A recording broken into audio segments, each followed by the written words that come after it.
Was there not a little tiny 1% of you when the Gallagher brothers were like, you know, they're set to make 50 million quid each from a reunion, and we know they didn't sell as many records as you. They weren't as successful.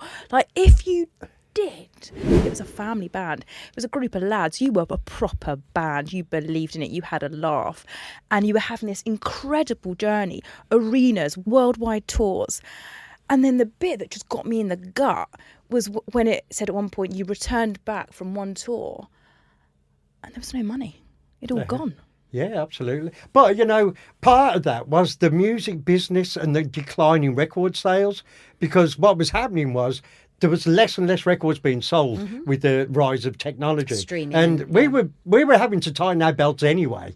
But I mean, you know, we were still doing really great. You know, we were doing arena tours, we were selling records, but not so many. So we had to tighten our belt. And at the time, Ali got himself a new squeeze, new girlfriend, you know, and rejected his family. And he was trying to impress her. He was like Mike Tyson in a jewellery shop, you know. He was trying to, and we were saying, you need to rein this in, you know. You need to tighten your belt. Like we're going to have to tighten our belts, you know, because there isn't as much money in the business. Did they last, or did she bugger off with the jewellery? Well, no, yeah. Well, I think he I think he made the calculation, you know, encouraged by his girlfriend and our ex-manager, and made the calculation that maybe if he was to dump the band, then he could go out and still live the same pop star life he'd been used to living for 20 years or whatever it was. And I think that was the calculation he made. Unfortunately, the tour that he booked at that time under his own name just bombed. You know, he was selling 200 tickets in a 10,000 because arena. he was going as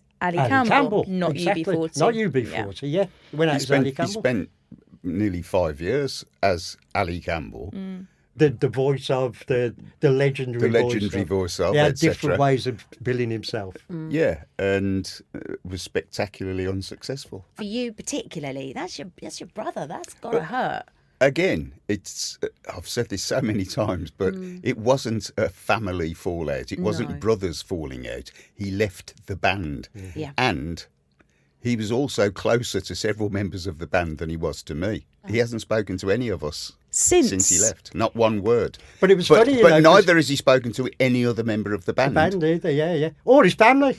You know, or his family. Yeah. He's just So walked deeply out sad. of that life into another one and dropped everybody. It also really, he didn't make it to your dad's funeral. Or his mum's. Or his mum's, yeah. Wow. He didn't come to either parents' funerals Heartbreaking. and gave some excuse as to why he couldn't make it. You know. that is sad. He pretended he was in Australia or New Zealand one of the times, when I know that he wasn't, because I know when he flew back. But he said, you know, I won't be able to come because I'm in New Zealand or whatever. And then he didn't come to my mum's funeral at all, and never even gave an excuse or anything, just didn't come. You know, the whole ethos of the band was that we were a gang of brothers, you know, that we did everything equally, we shared everything equally. Socialist. Exactly, totally do, socialist. And that was, without any doubt, that was greatly influenced on my side by my father, you know, and the advice he gave me when we formed the band, about sharing everything equally, about, you know, not having some songwriters, but everything's written by 8 members of the band, even though only 1 or 2 members of the band wrote the song. Then, you know, that was massively influenced by my dad's politics. Massively. Our whole ethos was. And Ali was influenced in the same way. And for him to turn his back on that whole idea, He went capitalist. was just ridiculous. But that's the thing about being in a band and about being friends from school, is that once, you know, it keeps your feet on the ground, because once somebody starts acting in a way like a pop star, somebody's going to go, "Why are you acting like that for, you prat?" Do you know what I mean? Somebody will bring you down, keep your feet on the ground. We've all got families, you know. I mean, you know, I've been with my wife since before the band, you know, so we've been together nearly 50 years, you know what I mean? But that keeps your feet on the ground. And I think the problem with Ali was that he didn't want to be told that he's not a pop star.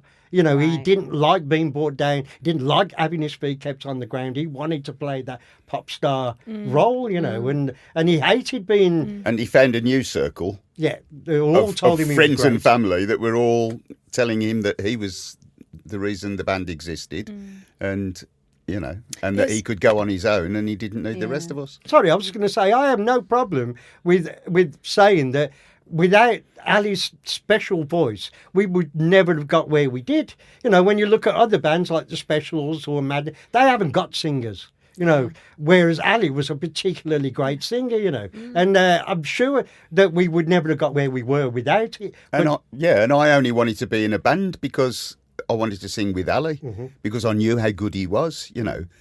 It still doesn't change the fact that it wasn't his band. Yeah. He didn't start it. We all did. And he didn't do the work, you know. He didn't spend all the time. He was too busy drinking, you know. He had a drink problem most of his Didn't most write of his lyrics. life. Yeah, you know. So the last thing I read up on was that you were suing him because he was going under the name We UB40. were trying to stop him using the UB40 Where did that name. get to?